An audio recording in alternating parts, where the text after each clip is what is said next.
Welcome to the Farrms Friday Food File Podcast. It's your contrarian agrarian, Sue Belcom here. We have a special treat for our next 3 Friday Food Files. No, we're not going to talk about recipes. We're actually going to run some excerpts from Fred Kirschenmann's homily that he gave at the Carl Limbeer Memorial Classroom Dedication about 2 years ago at Farrms. It's a timely topic about the ruralification of America and how it could affect small towns in North Dakota. You really need to take heart when you listen to what Fred has to say about the evolution of rural America.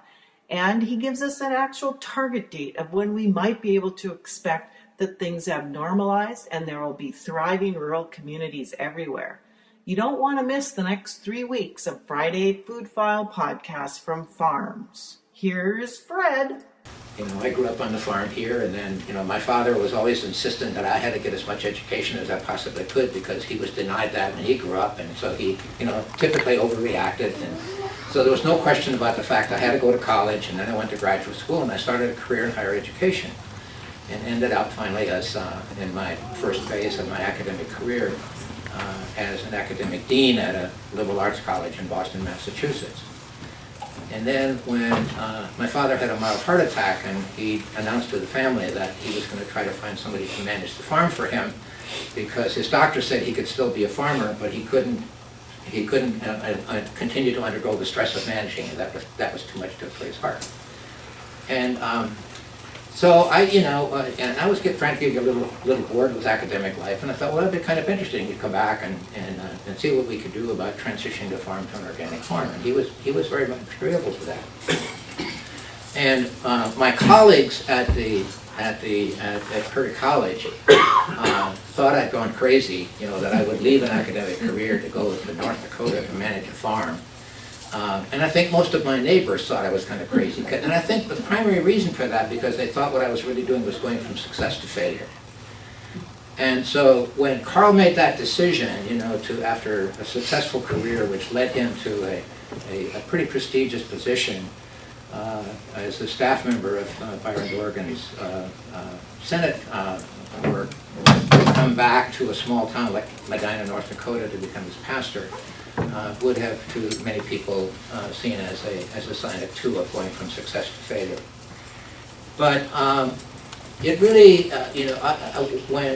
and I've known Carl for quite a while, and I knew part of the passion that he had in his heart and in his soul, and that his reason for doing that was a reason which was consistent with his values and what he wanted to accomplish with his life.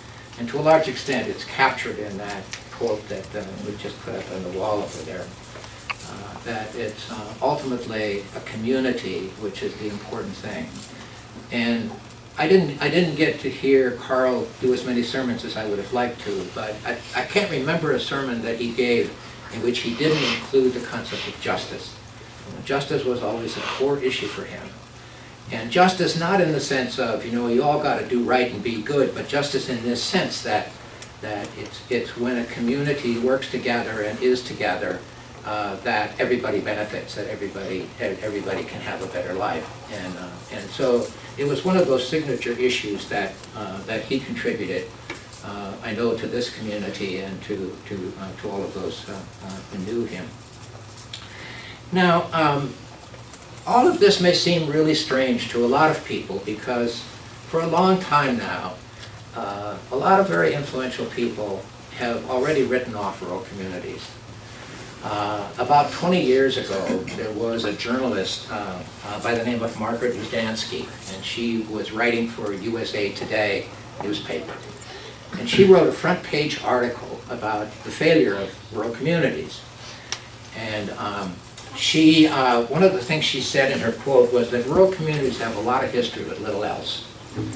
And she said that when Henry Ford manufactured the Model T Ford, he could just as well have driven that Ford through the front store windows of businesses in rural communities, because that was the end of rural communities, because now people could travel to urban communities, etc., and they would abandon rural communities.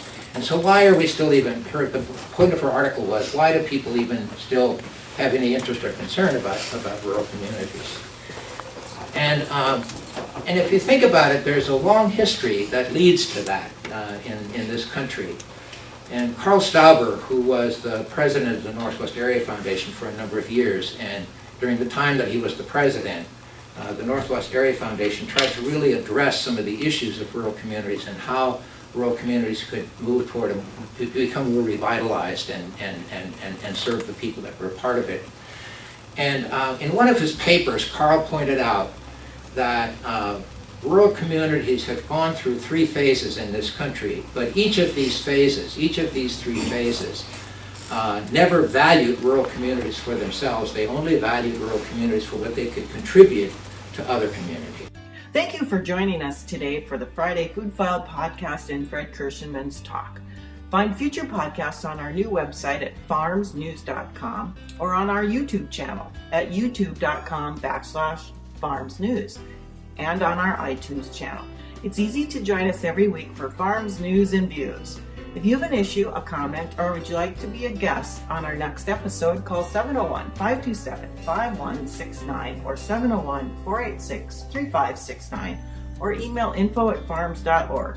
Don't forget to stop by often at farrmsnews.com. We'll see you next week for another Friday Food File podcast. Bye now.